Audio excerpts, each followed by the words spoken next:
We're in a dark age.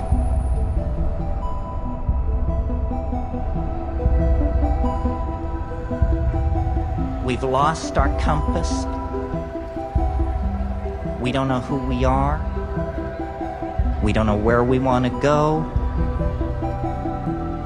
Our own lives are an experience of inadequacy and tension.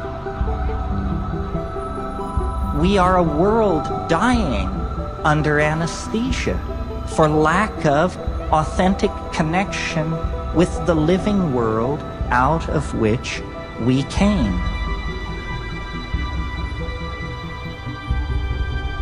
What is to be done?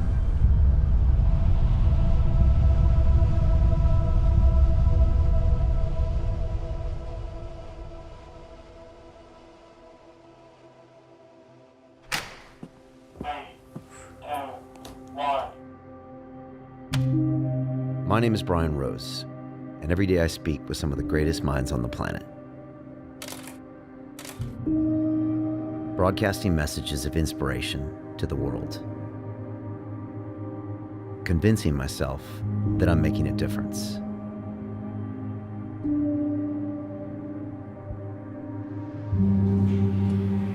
But when I look outside my studio, I see a very different picture. I see a world divided. Anger. Separation. Humanitarian crisis growing by the day. Insanity. The fires have spanned millions of acres. We are nearing a point of no return.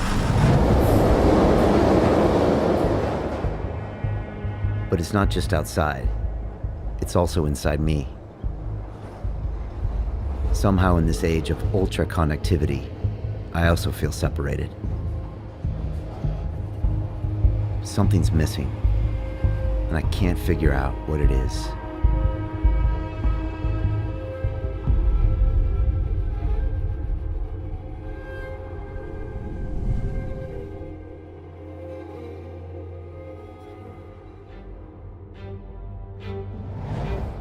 All my life, I tried to find happiness by achieving things. I'm not sure why, but I always wanted to be the best. I mean, who doesn't, right? It's all about performance, success, winning. Along the way, I met some interesting people, and a few who wanted to win even more than me. I want you to kill, kill, kill, kill. Run towards the gunfire and kill them all. They pushed me to go even harder, and this winning became an obsession. I believe that we're put on this planet to be all we can be. See, I act like it's the last 2 minutes of my last fucking Super Bowl every fucking hour of the day. I just wanted more and more and more. But you can't deny, it got some major results. This is London Real, I am Brian Rose. And everyone seemed to love it.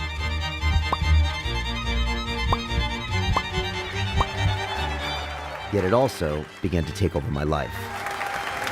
And sometimes I get the feeling that it's actually making things worse. Who knows what would have happened if I didn't get that call. Hi, Brian. It's good to see you. This is Dennis McKenna, and a call from him means things are about to get complicated. You see, Dennis is a leading scientist in the study of psychedelics, powerful mind-altering chemicals. He has a different way of looking at things and radical ideas about how to change the world. We had some cool conversations back in the day that I had almost forgotten about. You can think of psychedelics as a scientific instrument to explore the range of consciousness.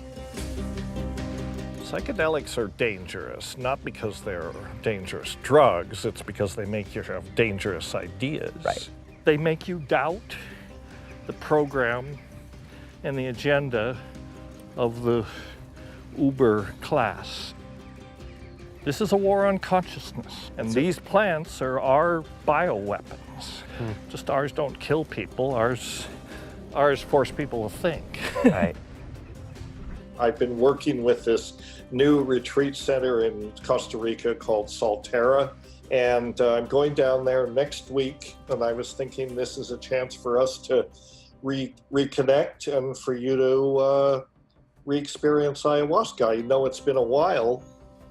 Ayahuasca, a plant medicine that has been used by indigenous people in the Amazon for thousands of years. The brew is a mixture of two plants, one of which contains DMT, known as the spirit molecule, the most powerful mind-altering substance nature has created. It's been 6 years since I last drank it, and often the effect is to give you an honest assessment of exactly what's wrong with you. Loud and clear. These medicines, effectively, they're a reset, of our perspective. I think your hard drive is a bit fried. This will put it back together in a more functional way. I mean, look, I'm sure that there's a lot I can learn from the medicine. Like, I won't deny that, but, this just seems to be too soon, too crazy. I just don't think I'm ready to just drop everything. This is more important than what you're doing right now. I can almost guarantee you. Dennis is obviously crazy. I can't leave my business to go to the jungle for a week. Winners don't take days off. I like success. Doing deals and doing one after another after another. I mean, it's an aphrodisiac. I'm high on life. I don't need DMT or ayahuasca. Why? That's all horseshit. Those are for losers. Let's face it, psychedelics have always had a bad reputation. Our culture tells us that they are dangerous drugs, that they'll fry your brain, make you crazy, and even jump out of windows. But all of that is changing, and some people are talking about them differently. All ancient civilizations were using means to alter consciousness, and that they were central to some of the best and greatest achievements. And that's why they called them teacher plants. And then we have our society that comes along. It's just this little blip, of 100 years of high-tech industrialized civilization, and it suddenly pronounces that this whole human heritage is completely wrong. Maybe we should be considering that the depth of human experience is more than just material things and technology and our egos. I do see these medicines as addressing some of the big problems we face as a society. The environmental crisis, which flows from our disconnection from nature, and tribalism, which flows from our disconnection from people unlike ourselves. In both cases, I think it's very ego consciousness in that we're objectifying the other, which once you objectify it, you're free to exploit it, extract it, do whatever you want. It's going to take some consciousness change to get us out of the box we're in. The evidence is there that these compounds used in the right professional way can be very helpful. And so that's the thing, what do you do with this opportunity? How do you do it right? I just wondered, what do you think about psychedelics and what do they do and what don't they do? I have no idea what they do. What we don't understand about psychedelics is a very thick book. They bend the structure of reality. What they reveal to me is how little we know about everything. That's a terrifying thing. Something to be investigated further? With great risk. They can help you orient yourself morally, but look the hell out. The truth is, my work is taking over my life. It's becoming an addiction, an obsession. If I continue like this, something's going to break. I know it. Going on this trip is my only chance to stop it.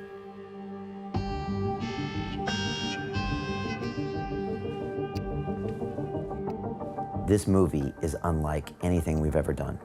It's a total lack of control, which obviously makes me nervous.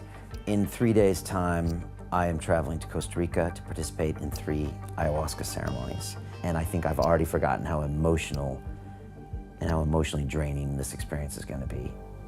You know, the convulsions, the purging,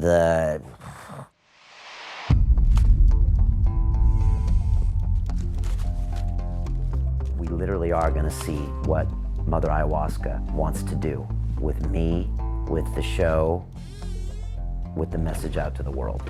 So this is her chance to broadcast. I'm looking forward to hanging out with Dennis. It's been a while. And his brother, Terrence, had a major impact on me. And even though he died in 2000, his recorded verse and poetic way of speaking is still extremely relevant today. The key is the psychedelic experience. That's what makes the shaman a shaman. That's what made the archaic, in fact, archaic. They prepare people for transformation. It gets you used to the idea that the world is not what it appears to be.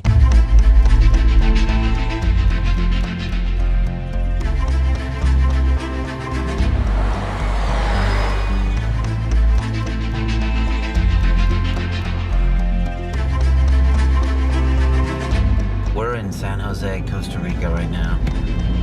Taking 2 flights, and now we got a 3.5-hour drive ahead of us. I got an ayahuasca ceremony tomorrow. I think we'll get some sleep, but it's been a long-ass day.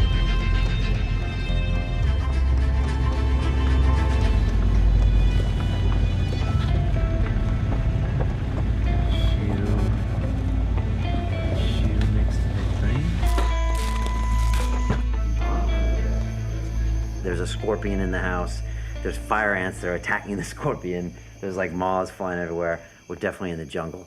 So look, we're here, we're gonna get some sleep, and then tomorrow is the big night of the ceremony. But yeah, planes, trains, and automobiles today. My God. What's that?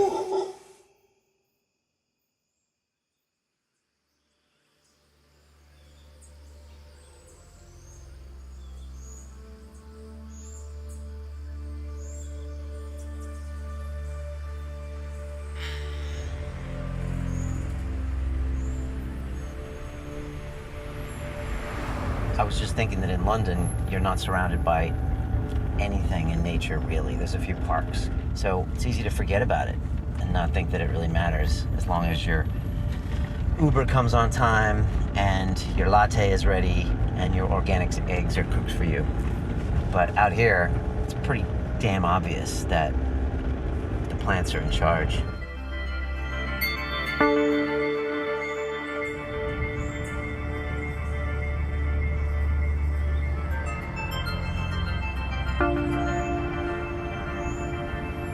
Hi, how are you?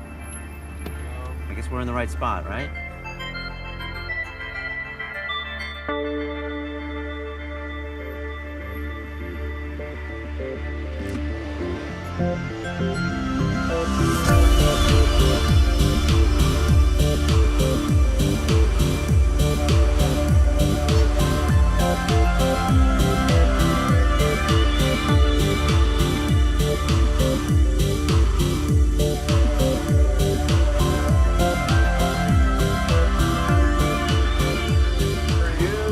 Sir. How are you? Good, great to see you.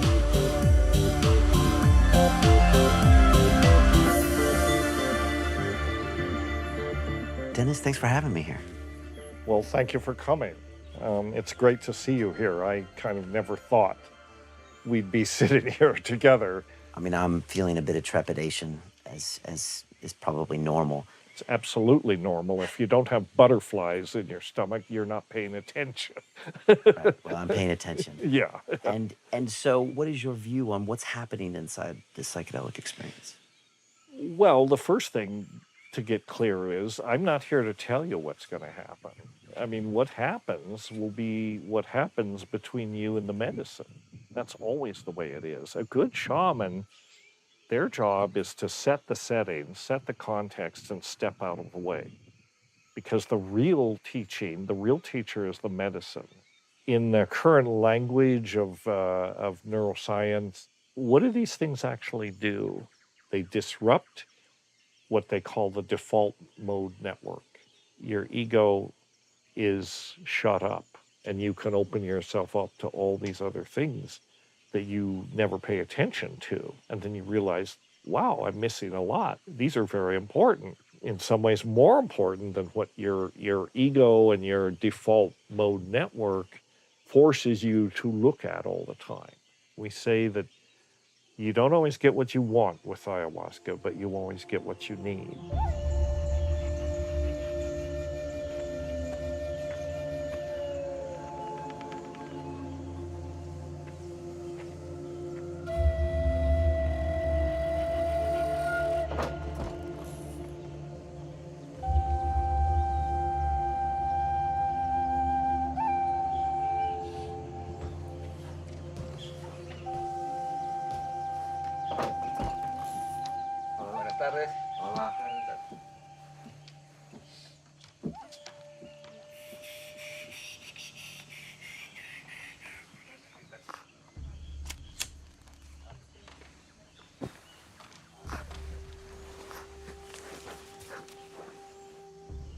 You can speak about your intentions here, anything that's weighing on you, whatever you want Wheeler to know, because of course this informs him of where you at in your journey, and then kind of as he comes into the medicine space with you, kind of where he directs his energy, the icaros he chooses, and how he infuses his intention into those songs.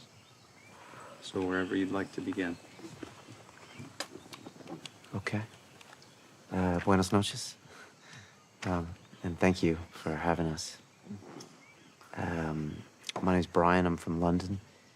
And I'm just here to listen tonight and to get some feedback on if I'm doing the right things with my life. And if I'm not, sometimes I feel anxious and unappreciative of the things I have. And so I'm really open to anything that is told to me tonight. La ayahuasca nos fortalece nuestra mente, nos abre nuestra creatividad, nuestro amor, donde cuando nosotros estamos perdidos espiritualmente, cuando tenemos desviado nuestra mente, nos centra, nos conecta uno a uno mismo. Antiguamente los shipibos no conocían lo que es la farmacia. Pues, ¿qué era nuestra farmacia, nuestros hospitales? Los árboles que vemos aquí, las plantas. Conocimientos está ahí. Y nosotros simplemente que guiamos a través de nuestro espíritu de las plantas, ¿no? Las plantas nos enseñan muchas cosas en la vida. An important aspect to bring to the ceremony is to just have faith in the plants, in nature, in the earth, that it has this innate knowledge, that it has this innate ability to cure us of our ailments. This was the original medicine, that although the plants take longer and sometimes the process is more challenging, more difficult, that it actually cures the root cause. It doesn't just cover the symptoms.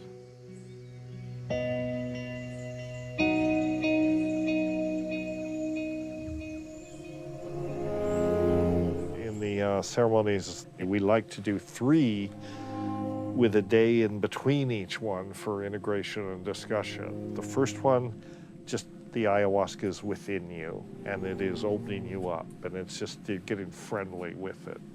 Skip a day, then the second time you take it, that's when usually you're at the bottom of the abyss. You know, you get to plunge the depths or reach the heights, depending on what's happening. But that's the primary experience. And the third one, it's kind of the resolving, the sew them up and get them out, you know, put everybody back together in a whole place and end it up. But that's just a metaphor, yeah. All right, Dennis. Thank you very much. All right, to our next conversation. which I guess will be on the other side of the chrysanthemum, right? Yes, yes.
Last night's ceremony was not what I expected.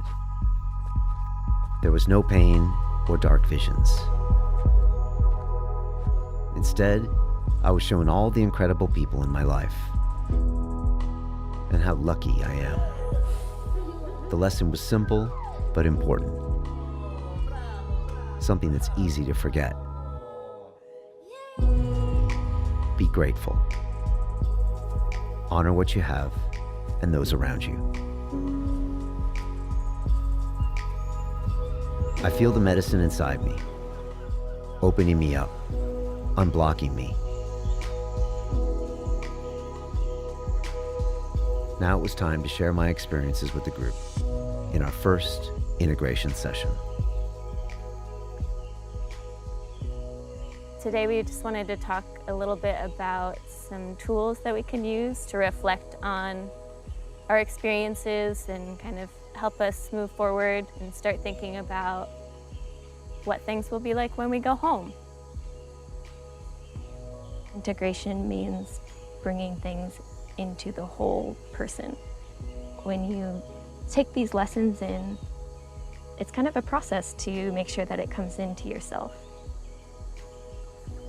The Hero's Journal is designed to take you through a self-reflective process of why you're here, what's going on for you. It takes you through preparing for ceremony, reflecting on your ceremonies. And I think I've heard some of you already reframing some of the difficult things you've gone through in ceremony. During the integration session, Dennis told me he had seen some disturbing things last night. While my first ceremony was about gratitude, Dennis had a rougher time and was reminded that the world has real problems. I was wondering if you could share with us a bit about this ceremony you had that was kind of one of the darker ones. Yes, it wouldn't be the first time I had dark ceremonies. They do come up from time to time. I probably have an unhealthy obsession with current events, watching the news and getting further anxious and depressed and afraid, and so that sort of thing comes back on you in your session. It does on me. And, my session, the scenario, it was a dystopian fantasy. It was like a vision of what is happening in the world, about the darkest and most pessimistic way you could look at it.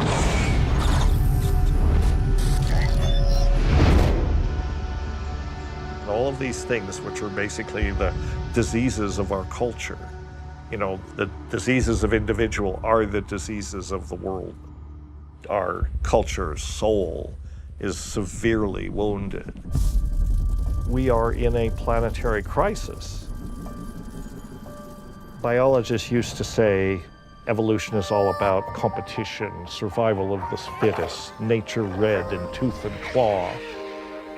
Grab as much as you can, rape, despoil, wreck the environment. It doesn't work that way. Now they're beginning to understand it's much more about collaboration and symbiosis and helping each other. And nature does better when species work together, that's all. We haven't learned this yet. Where does the plant teacher ayahuasca come into play? I do believe in the concept of plant teacher, and these are catalysts. We're co-evolving. It's all about symbiosis. The ayahuasca and these other sacred medicines are kind of like ambassadors for the entire community of sentient species, and they're trying to get a message out to us. And the message is basically, wake up.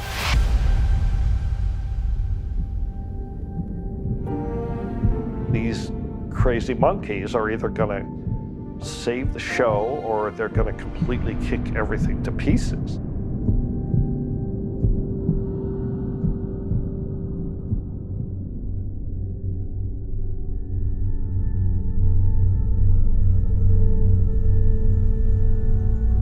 Dennis is tapping into some type of ancestral wisdom, something with a message. Tonight, he wants to go deeper, and he insists I go with him. So we're going to visit the shaman to prepare a super strength brew. I'm not sure if this is a good idea. This right here is a concentrated ayahuasca paste, which was brewed on site in a Shipibo village by our shaman and his family, and it's excellent. Really strong medicine. The journeys are more intense. They go more globally focused rather than personal focused. And for my second ceremony, you're gonna give me some of the global brew. If you like. Okay. Well, what does he think is the most important characteristic of a great shaman? No tener malos pensamientos hacia otras personas, creer en nuestras plantas y dietar más. In all the shamanic traditions in South America around ayahuasca, the shaman needs to spend a significant amount of time dieting. So dieting means eating very minimal, very simple food and spending time in isolation in the jungle, consuming one of a whole pharmacopoeia of medicinal plants from the jungle. Cuando tú vas dietando, te vas conectando con el espíritu de la planta, no del árbol.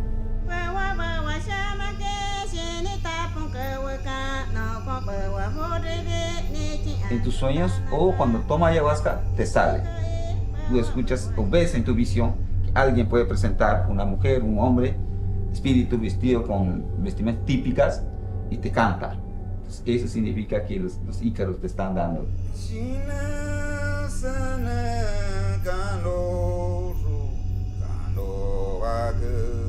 Todo lo que tú ves en su cuerpo, en su mente, en el espíritu, tú vas cantando, alineándole, sacándole. Algunas cosas que no es bueno vas sacando, liberándole, ¿no? Y poniéndose en un centro. Cuando estabas cantando a él anoche, ¿qué viste y qué estabas cantando y por qué? Bueno, yo estaba cantando a él. Centrar, conectar, abrir, luego, y a la segunda noche ya estamos haciendo la cosa que él piensa hacer en su futuro. Más allá, para que vaya más allá, ¿no? Al más profundo.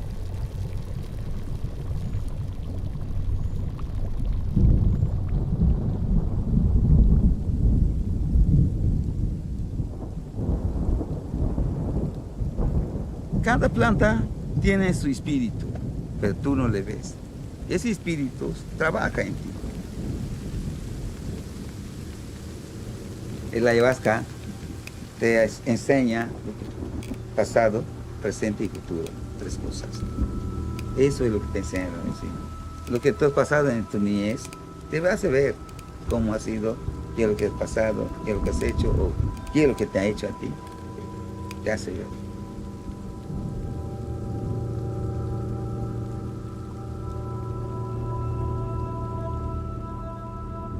This time I'm hoping we can really get a big perspective and maybe I can learn more about plant intelligence, the environment, us as a species, how we interact on this earth, the future, what things look like when we take different directions.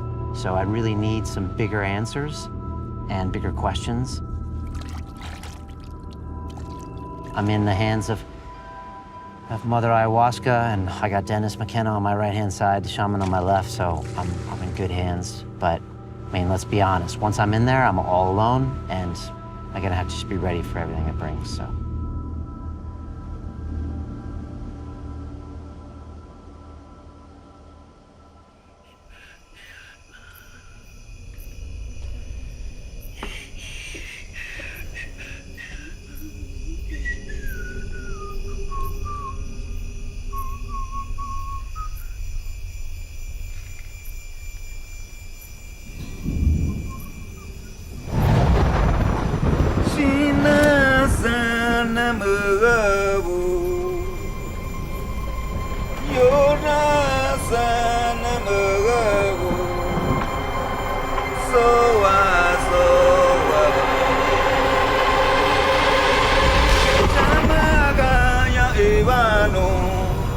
It all came undone. I got obliterated. Completely dissolved. All of these insects were eating up my dead body.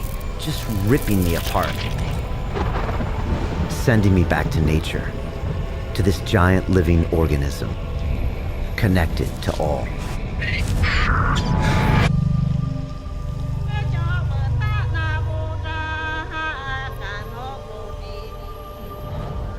And it said, this is how powerless you are, and how small you are. And this is how big we are, and how long-term we think. You are just nothing here. Remember this.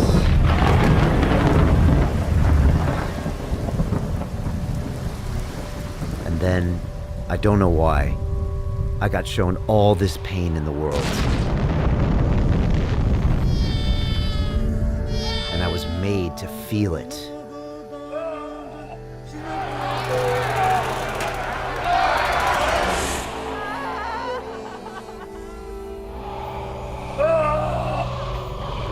I got sick.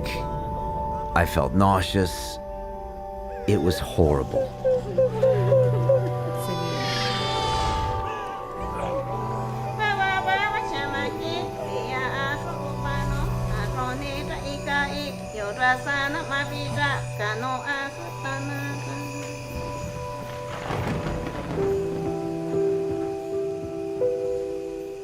And so at the end, it just took me and stripped me the fuck way back down and just said, what the fuck are you, Brian? Like, you are just this little kid that never got the love that he wanted. You were just this little kid that just wanted some love, and I just didn't get it, and I was crying. I was visualizing this little boy, and this was me when my parents got divorced. And this boy was building up all these walls around him because he had been hurt so much. I'm just feeling the pain, feeling this pain all the time. And it's because I just didn't get this love as a kid. I just didn't, for whatever reason. And I love my dad, and I love my mom, and I love my parents. I don't know, I didn't feel it. And so this is me compensating. And I'm sure Pena sees this. He says, of course, I told you this. You're compensating, you're looking for love. You're looking for approval.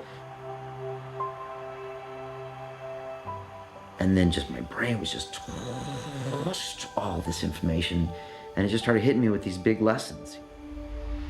Make her your queen. Make her your queen. Because she's such a big part of my life.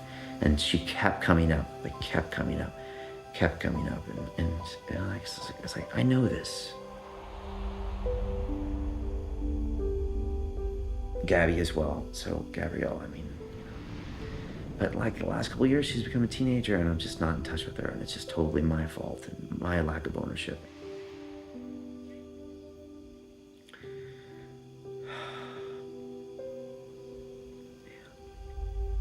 Everyone, just everyone, it's silly. It's like, I'm like, give me the information, that's what I'm here for. And it's like, you always had the information. You just chose not to pay attention to it. So, because you're just being bombarded with all this information, your ego decides what's in it for me, and then I'm doing the me stuff, and you just don't realize all these things that are happening around you that in the long term are just taking away everything you think you're building. I just need to start investing in these people, London Real is London Real, but like enough, enough.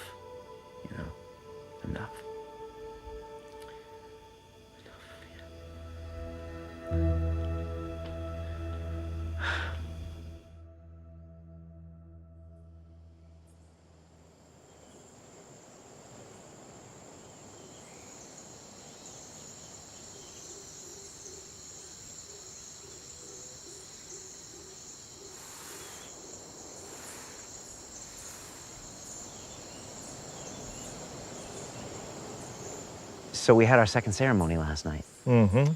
And I had quite an experience, probably the most riveting experience of my whole life. It was pretty strong, Dennis. Put that in quotes. Trademark that. But I know what you mean. I'll be interested to see how you handle this tremendous download about your family and all these insights. But I have a feeling that you will do things because you're the kind of guy that doesn't just talk, you do things. When we have a psychedelic experience, we feel like children. It's like seeing the world with new eyes, just open to everything.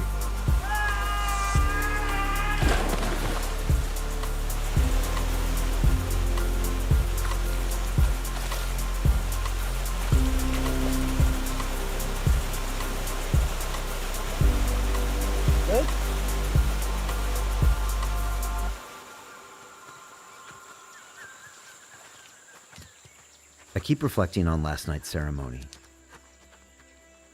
I felt connected to everything and everyone. That I was just one part of a much larger organism. This leads to one simple truth.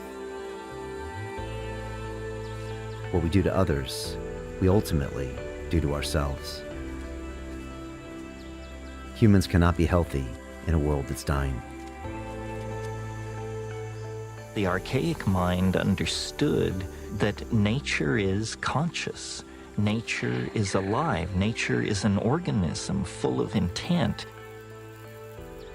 Our own decision to view the universe as inanimate, as unintelligent, allowed us, permitted us to dissect it, use it, and deny its validity outside of human purpose. Now the consequences of living like that is coming back to haunt us. You know, we have almost destroyed our home. We have to recover our respect for nature, our love for nature, and we have to realize that we're not running things. The plants are running nature. But if you look at the way that plants optimize their relationships with their environment through very clever strategies, that's a kind of intelligence. You know, we should be so smart. I mean, look at what we do to our environment, you know? So that's a kind of intelligence. They don't think in the way we do. They don't have brains. Brains are overrated. We must give reverence and credence to nature and nature's methods because no other methods will allow us to work our way out of the present mess we're in.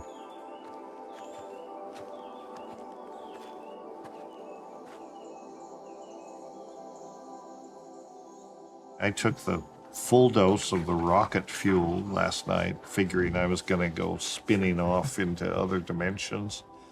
Didn't happen. Didn't happen. I was mostly pretty calm and centered the whole time. Yeah, it was good. The next one, you know, if a patient's been operated on, this is like sewing them up and getting them out of the operating room and they're good to go. My third ceremony was just like Dennis described. No lessons or visions, just a deep meditation that recharged me. I needed it.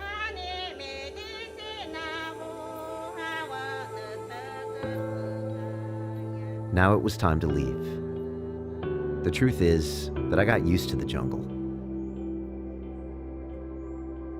It feels good to be amongst plants and friends.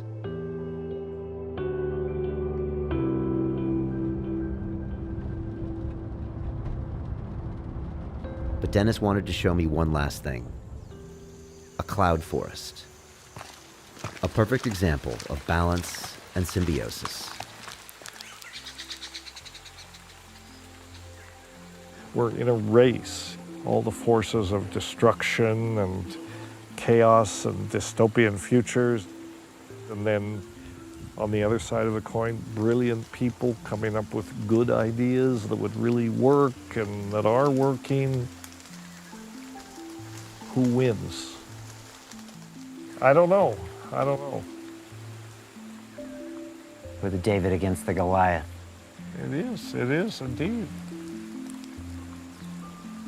But a grassroots movement can go viral. I mean, these things can happen. This is what we need to make happen. Yeah, and with technology today, messages Internet can go. for that. One voice or a few voices can really, you know, have a big effect. Yeah. You are in a position to propagate this message on a global scale.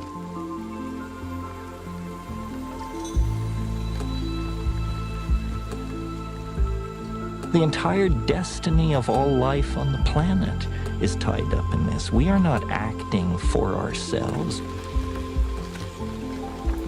We happen to be the point species on a transformation that will affect every living organism on this planet at its conclusion.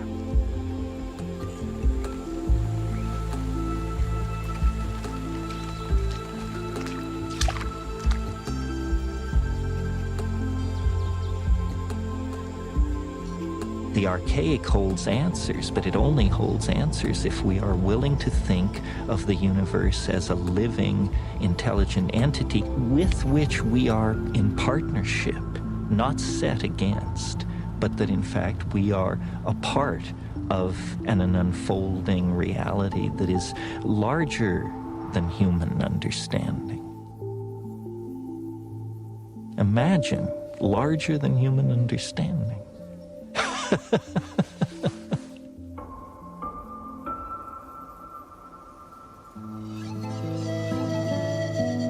This whole thing really changed my life, Dennis, you know, so thank you for getting me down here, and I feel like this is just the beginning of... I think it is the beginning. It It changed my life too. You're a great partner to work on this. I mean, you really do have global influence. I think we're gonna encounter some people that we never thought would be part of us on this journey.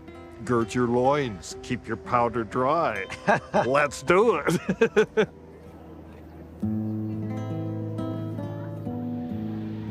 Man, I don't like the real world. I don't like it at all. I miss the jungle. I miss simple food. I miss going to bed early. Promised myself a lot of big changes, and now I have to deliver. So it's all laid out clearly. The only thing I have to fight against now is me not executing.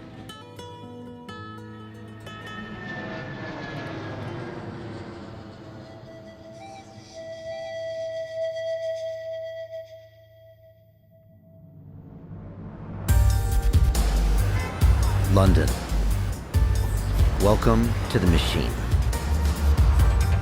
I felt it as soon as I set foot on the streets. This was going to be challenging.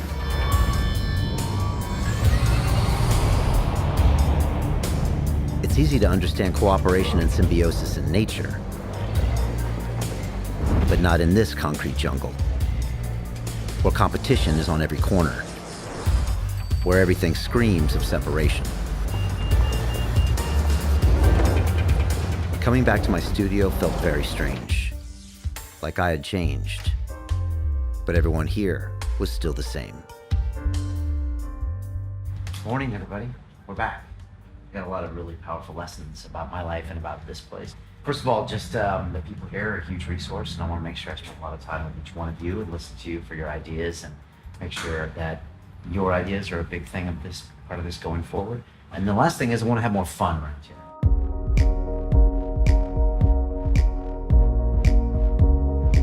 When your boss comes back from an ayahuasca trip, it's not the kind of thing that you expect to encounter in a work environment. You know, things change quite quickly. Well, I want to focus on the people here. I want to listen to my team more. I want to build this space, something that we're super proud of. When he got back, I mean, he was very different. He was visibly looser. He was visibly more relaxed. He decided we needed more plants in the office.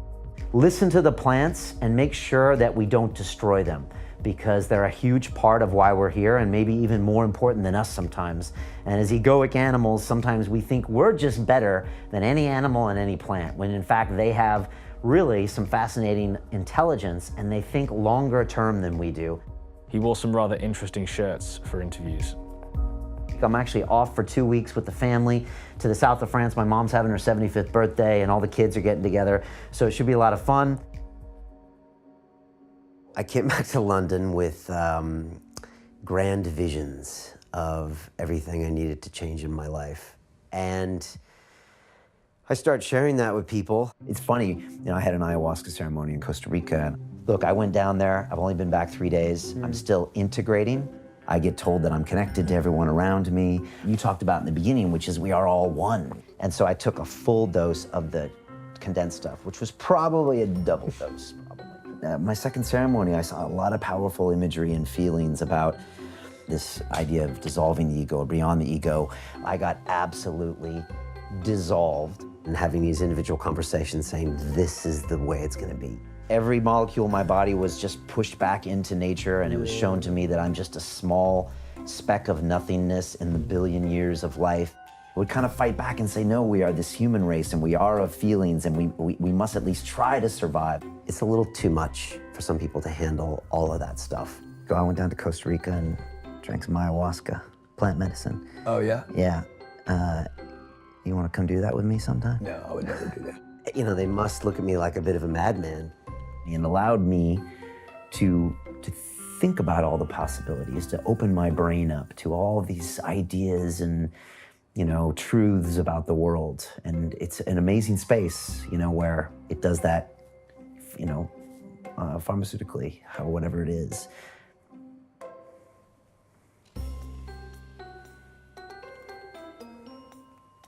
Interesting.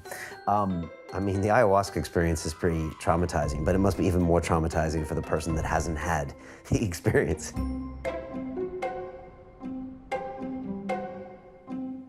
I think he experienced everything in the ceremony, but it's so hard to describe a psychedelic trip. It's impossible, or I don't know what is worse when people really try to tell you what they've been through. Just taking ayahuasca, he just had that different perspective that it's not all about him on the end of the day. We're all one, and we have to, it's like he has to do his duty.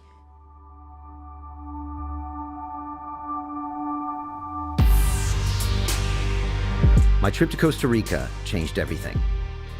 I knew it was time to go big. I realized London Real would play an important part in transforming human consciousness. So we created a new mission, hired more people, and doubled our output.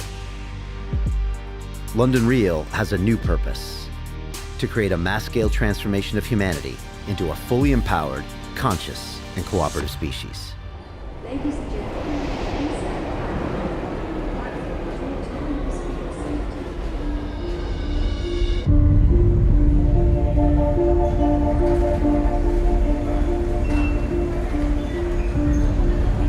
Outside the studio, things were getting real. I don't usually get involved in protests, but I had to find out what was going on. All the policies of the supervision are designed to make you pay.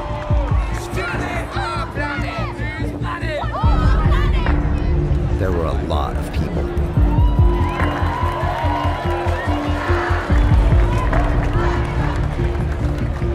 Most of them were no more than 16 years old. I had never seen anything like it. And it made me think about my own children. What can I do for their future?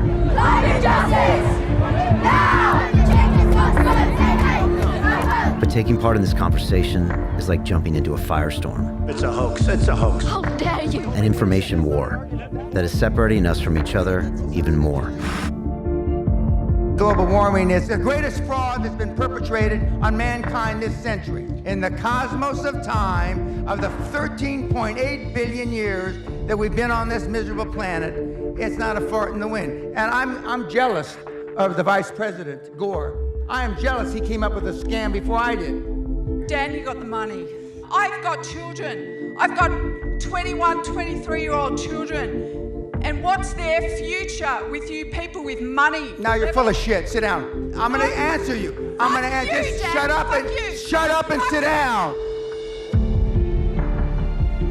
This is not about who is right or wrong. This is about the story we tell ourselves as a species. Do we want to dominate nature or cooperate with it? Environment is a huge issue right now, there's no question. Am I worried about it? No, I have a plan and I'm working to the plan. Our plan is along with the natural contours of life. If all of us have the same plan, we can turn this around. Are we gonna turn it around? You're asking for a prediction. I'm telling you I have a plan. Are you committed to the plan? That's a question, isn't it? One thing is certain, this strategy for survival is not working. Right now you're happening here as a part of everything else. What the trees exhale, you're inhaling. What you exhale, the trees are inhaling. What you think as myself is just a psychological boundary that you have set up. If you experience everything around you as myself, do you need morality? Did anybody teach you out of these 5 fingers, this is a small finger, don't cut it off? Is there a morality needed like that? Anything that you feel is a part of yourself, with that you don't need any values, ethics, morals, nothing, because it's a part of you. There's people talking about this, but there's equally a certain number of people that just say, no, no, no, let's just have the fun now. Now making money is better than the 80s. And they say my generation ripped the ass out of the world, and I was proud to be one of those that ripped it. So how can we change that conversation? The way to start is to uplift human consciousness so that people can stop thinking about themselves all the time and learn to serve. Your greatest contribution to humanity is your own self-realization, your own enlightenment. As you uplift yourself, you uplift everyone else around you.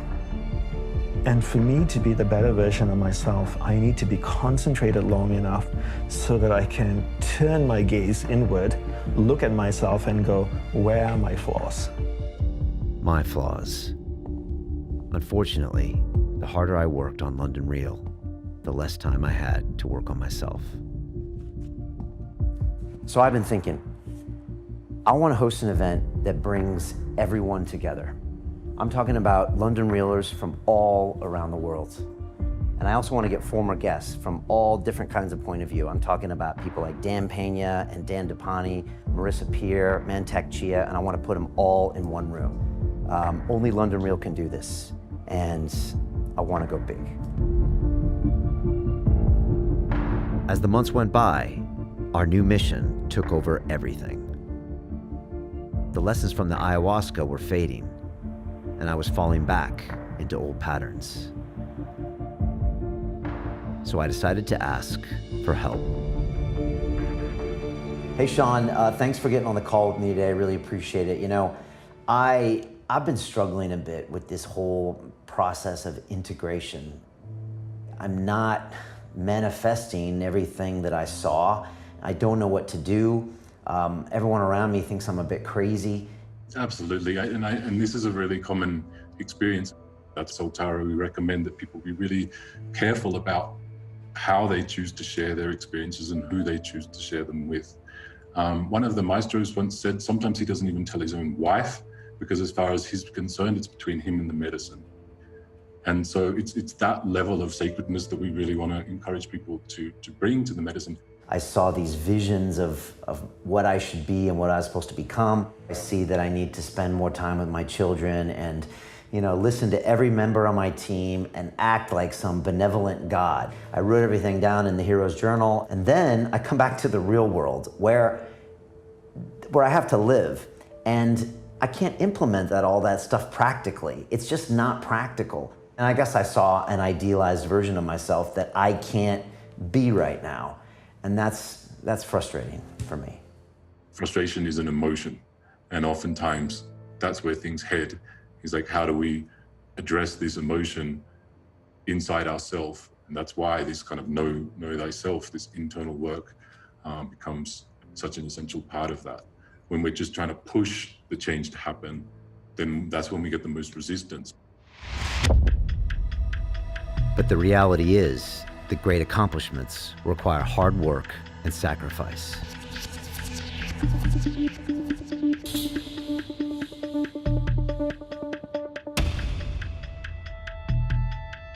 There's no such thing as work-life balance. There are work-life choices, and you make them, and they have consequences. Period.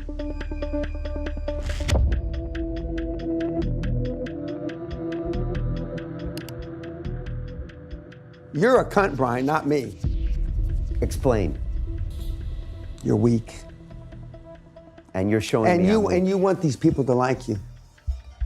You have no idea how limitless it is when you're not afraid of what other people think or say. And you can be more than you are. If these little cunts think that you're something now, I see you 1,000 times more. See, they have low standards, these fucking weenies to watch this fucking thing. I don't. I know what you can be. They think you're a big fucking deal. I know you're not. And down deep inside, Brian, you know that I'm closer to being right than they are. There's always a distance with Brian. He's always on the go. He's always on the getting things done. Success is everything, and career. He came back with all those different, almost like different belief systems. I felt a bit off what things he said. Like quite a bit of change. I don't think he likes to be on his own very much. He doesn't enjoy holidays. He just needs to do something. He always has to do something. He has just a hard time being with me and the children.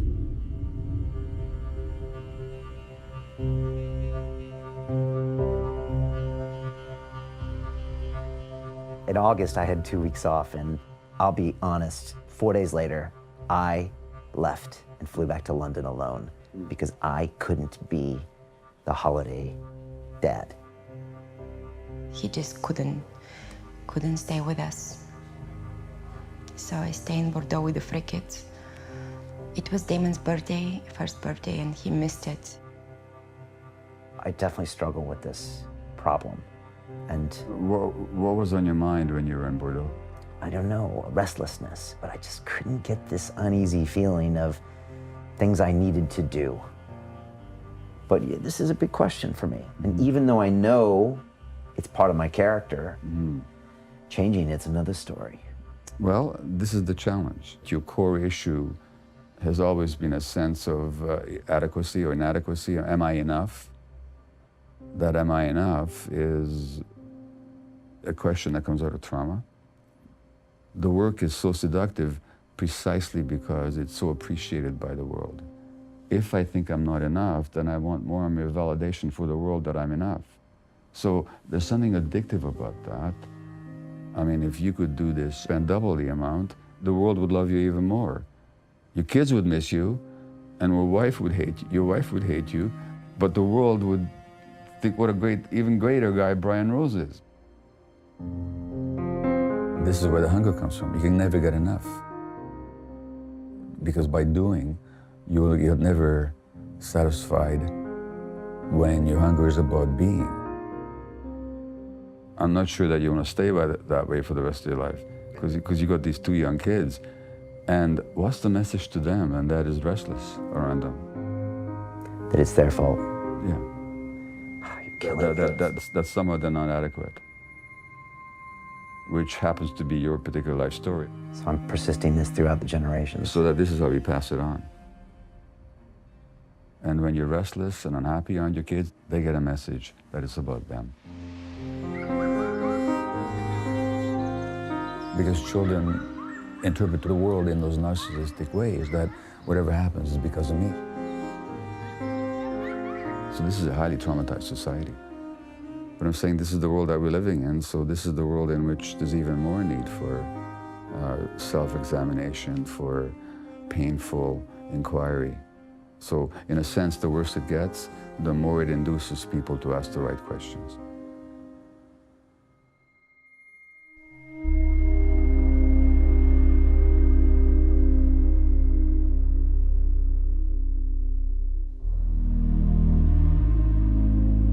Here I am, trying to heal the world. But instead, I'm hurting everyone around me. I keep trying to transform humanity, but I can't even fix myself.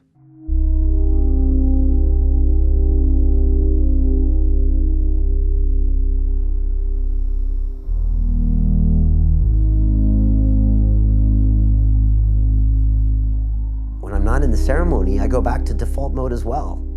Like, am I living a living example of what a human should be? No, by no means. And I hate myself for that. You know, are we doing everything we should be doing? No. You know, are we putting out the purest message? No. And that pisses me off. Pisses me off. Am I being the best parent? No.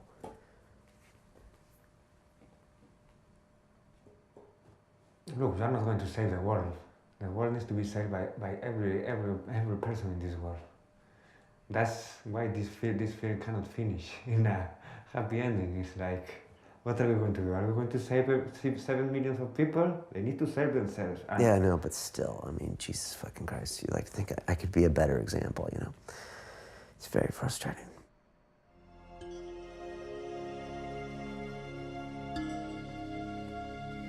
I needed to talk to a friend. Dorian Yates was someone who understood me and the medicine.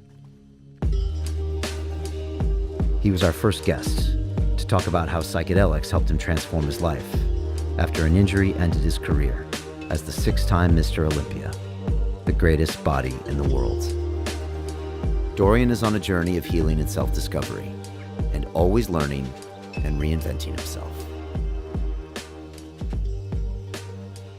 Recently read this book called The Secret Life of Trees, and it's all about the trees and how they communicate through the root system. So if this is attacked by a predator, the other ones know, and they can make some kind of a defensive system or something like that. Yeah. So are they trees, or are they just one thing? Yeah. You know, like people, we all think we're separate, but we're all one unit at the end of the day. Dorian just had an ayahuasca ceremony himself. A tough one. It was intense. It was probably the most intense ceremonies that I've been through. All my physicality was taken away. I couldn't literally move. Tough guy, you know? Okay, think you're a tough guy, a strong guy? Okay, let's see, smash. Now, what are you gonna do? Now, who are you? I think the big message there for me was that it's okay to be like that sometimes. It's okay to ask for help, because I was not used to doing that. Still, you know, that Western macho male mentality that you got to be strong always and don't be vulnerable and don't ask for help, and all that was just taken away from me. The root of it is a 13-year-old boy that lost his father. And perhaps all the training and the strength and all the physique was some kind of armor, in a way, to protect that little boy that still exists inside all of us. See, I felt that I had lost this great trauma, and it wasn't really addressed by other people in my family, by my mother and so on. And maybe there was some blame there for that, but I get it, man. I get it. It wasn't their fault. They were living their story and their own personal traumas and whatever happened in their life, which affected the way that they behaved and the way they treated me and the way they brought me up and everything. So I got rid of that kind of blame that I may have been attaching to all that before. And it would be nice if I could tell them that. You know, I got shown my own trauma as a 7-year-old and my parents divorcing, and that's something I think that has caused me to, maybe like you, become an overachiever, maybe prove myself to the world. I think prove to myself, maybe, that I'm worthy. Maybe it's control as well. But you want everyone to love you. Yeah, even though I tell myself that I don't need it. Maybe you got the same thing, you know. And then it becomes maybe just a self-repeating loop. We all get stuck in a mold, and that, you know, that's what can happen with ayahuasca. You get that mold, and she fucking smashes it on the floor.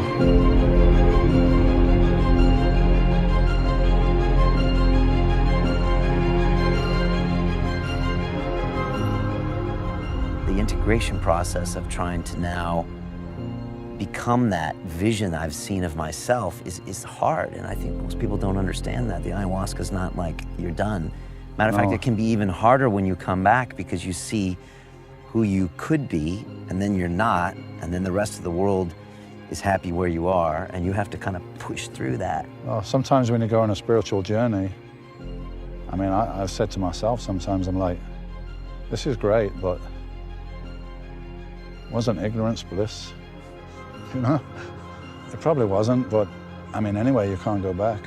For me, I'm on a journey and I'm learning something every time, and I know there's still more to learn. For me, this thing when I was 7 years old keeps coming up, and I don't know, I'm thinking maybe I should go, you know, talk to my parents about it and just maybe have... You're lucky they're still here, that you can do that. I can't. My father died, my mum died, so I can't even tell them about this, but sure, if your parents are here, man, why waste the opportunity? Go speak to them.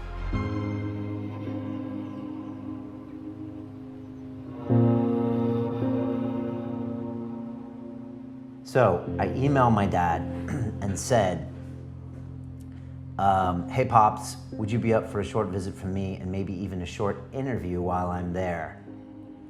I need to resolve this, and not just for me, but for my family, for London Real, for everything. Like, if I can't figure out this story I'm telling myself, I'm gonna just continue in this loop.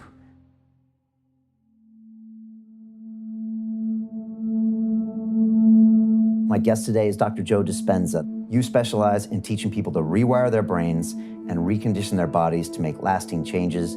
Dr. Joe, welcome back to London Real. Thanks so much, Brian. I'm always happy to be with you. I'm going to San Diego to really sit down with my parents and talk about this traumatic memory I had when I was 7. But I don't think I'm looking for an answer from them, because there isn't an answer. I think the only answer is my projection of my new me and my new future, right? Exactly. What you may want to understand is how they felt. That's more important than anything else. Like, it hurt us to see you hurt.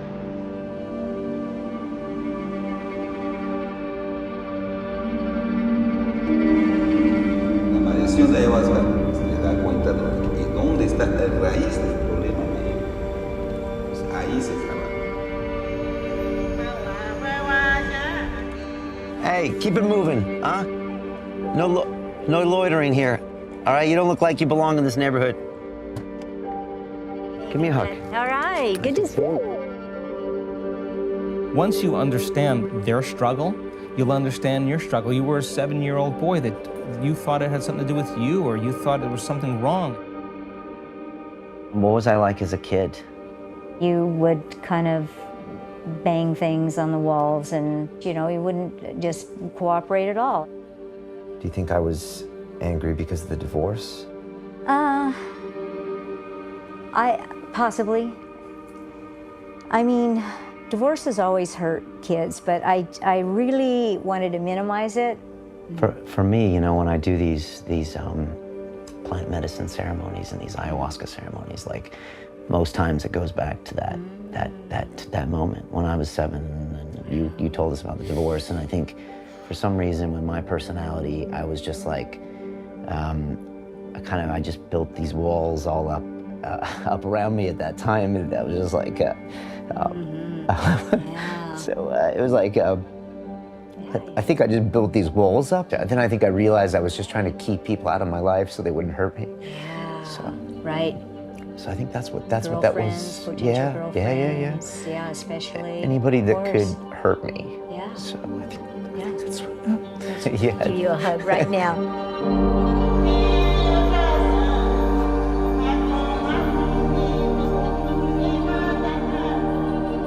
Going to see my dad now and my stepmother at the house I grew up in high school in Del Mar. This is like memory lane coming back here, which is crazy.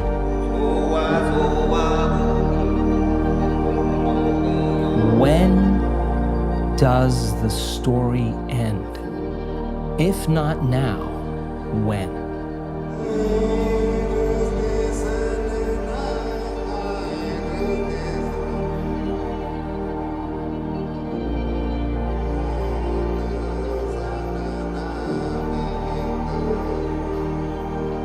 Understanding him is going to help you understand you. I remember you coming home when I was a kid, and it was just a big deal when you came home, but you were coming home at night. That's what happens when you have a serious career going on and your time is already sold. And that's the way you were brought up, or That's just your what dad was not It's there. the same thing. It was not like it was, I didn't feel negligent or derelict. So when I was 7, you ended up moving to a different place. Yes. What do you remember about the divorce? All kinds of things. I don't think about that anymore. Okay. It was all very complicated. Yeah, extremely, right? It's very complicated. Nothing like we planned. Right. Yeah. It was a lot of hard work, a lot of stress on everybody. Yeah, it was. It was something I always come back to. That time always comes back to me. I'm trying now to not do that anymore, and just to like not have that define me. And that's 40 years ago. I know. Nobody wants to live with their past forever. Time to shovel it over your shoulder. What replaces any traumatic experience is a new experience. And the memory without the emotional charge is called wisdom. But it's also really selfish of me to like blame that on you and Dad in the divorce, because, I mean, how were you feeling at the time? I mean, what was it like for you? Yeah, well, you can imagine. Yeah, I mean, I crashed and burned. I never, his parents and my parents were both married 50 years plus. That was my reality. So when I did confront your dad, you know, I was a mess. I mean, it was almost surreal. It was just like, just can't be real. And then I got that idea to go to Europe, that I had to run away. It was really good for me. Had a lot of time to think and opened up my world.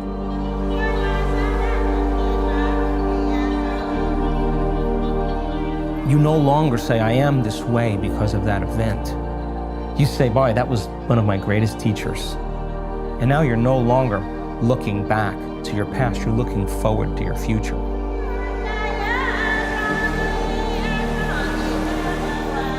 That tragedy freed me to live a potential that I would have never been able to do, or never allowed myself to do. In reordering my life, I had to think about, what do I want to impart to you? I really wanted you to have exposure outside of just American culture. Probably the reason I'm in London right now. Yeah, I think so.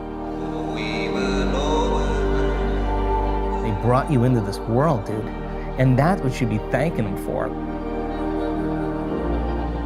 I just want to say thanks, Dad, for being my dad. Love you very much. We wanted you to do well.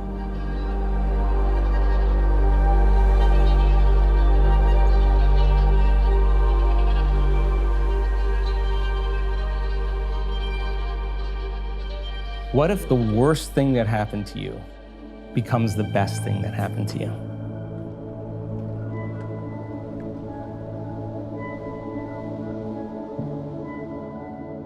It's funny how we get caught up in these stories that disconnect us. We get entangled in these narratives that ultimately don't serve us, that separate us from everything else. But separation is an illusion. Instead, we have a choice to tell ourselves a new story.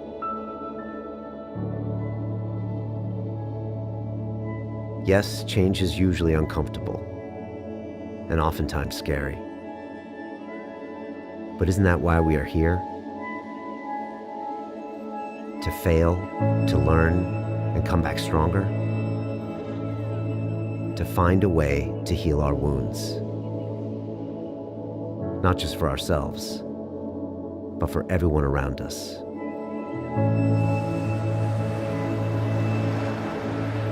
Because we can change our stories if we truly want to. As individuals and as a species.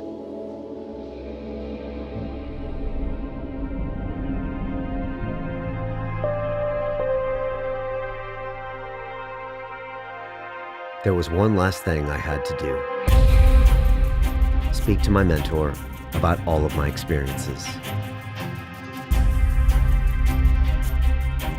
And try to convince the $50 billion man to look at the world in a different way. You know, last year in July, I went down to Costa Rica for some of my plant medicine ceremonies, ayahuasca. And you were there, Dan Pena.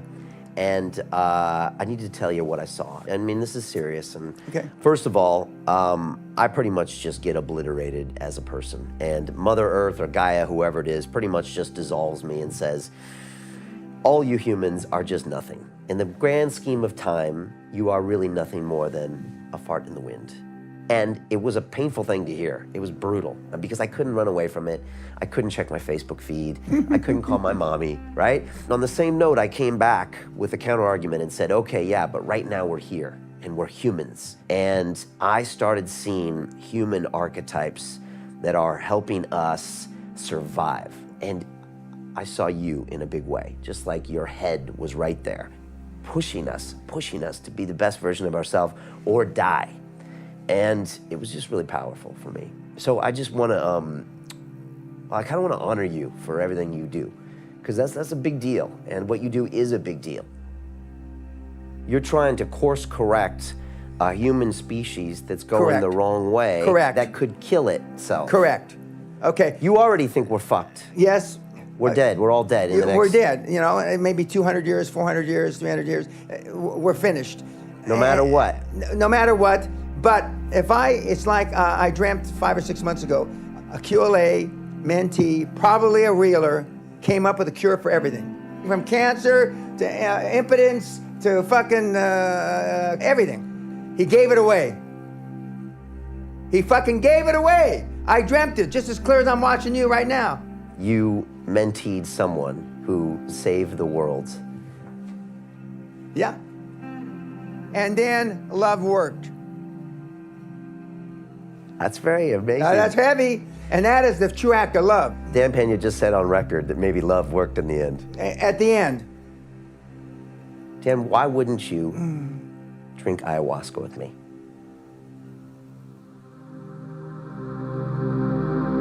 Well, I'm not going to drink ayahuasca.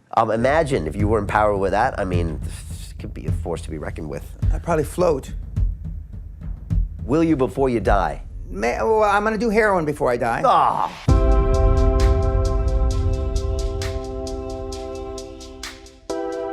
We are facing a global challenge. It looks pretty crazy out there, right? Our actions in the next 50 years are going to determine if we survive or not. It starts with you making a choice inside. That's how we're going to get through this. And that's why I think this isn't a moment of crisis. I think this is an amazing opportunity. I know because I'm on the front lines. London Real via YouTube and iTunes and all these things has spread these incredible messages. People get it. They want to hear this. All of you want this information. The next level of evolution is 7 billion humans come together to create a super organism called humanity. And I'm so blessed to have this technology and this connection. We couldn't have done this 20 years ago. Is this a coincidence that this is here now? I think it's one of our best opportunities. What would it be like to raise an entire generation of young people based upon what we now know to be true in science, that cooperation is a fundamental rule? And so I ask you today, I'm asking you right now, who will you become? How will you contribute? And how will you transform yourself? Every day you make a difference of some sort, and you have a choice as to what kind of difference you're going to make. What am I afraid of? Ask yourself that. It's really powerful, that fear. We usually run away from it our whole lives. That's actually something that we can learn to go into. Discomfort and fear is an arrow. It's here. This is where the gold is. X marks the spot. What am I avoiding because it's uncomfortable? Almost everything I do these days that makes me happy and gets a result is uncomfortable. What is in us, we have no idea until we start trying hard. It's not always meant to be fun. Question number 3 that brings it all together is this. What was I put on this planet to do? This is a powerful, powerful question. This is not what do I want to do? Because I want you to be all you can be, not some fucking reasonable facsimile. That if we all can do this, we're gonna contribute to the greatest chapter of humanity that the world has ever seen. This is our time. Heavens are collapsing, this is the time to change. If you want to raise human consciousness, there has never been a better time. I think they'll look back on this time in hundreds of years and say, wow, they were this close to screwing it up, but they managed to pull it out. Wake up, you monkeys. You know, the first thing you have to do is wake up. Take some action, transform yourself. I really believe our entire species depends on it. And so on behalf of myself and the entire team at London Real, I've just got one last thing to say to you all. Let's fucking do this. Thank you. Thank you.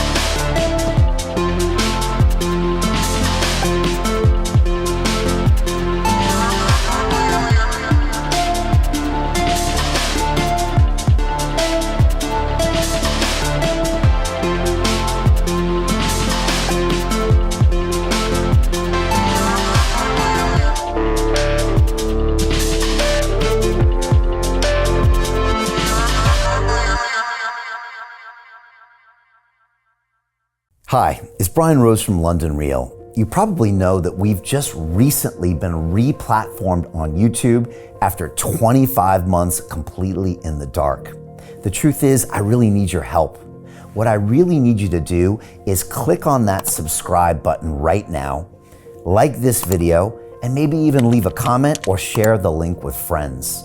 We're really fighting against an algorithm that's tried to keep us quiet for so long, and the more subscribers we have, the more people watch our content, the better guests we can bring you, the better content, and we can continue transforming lives.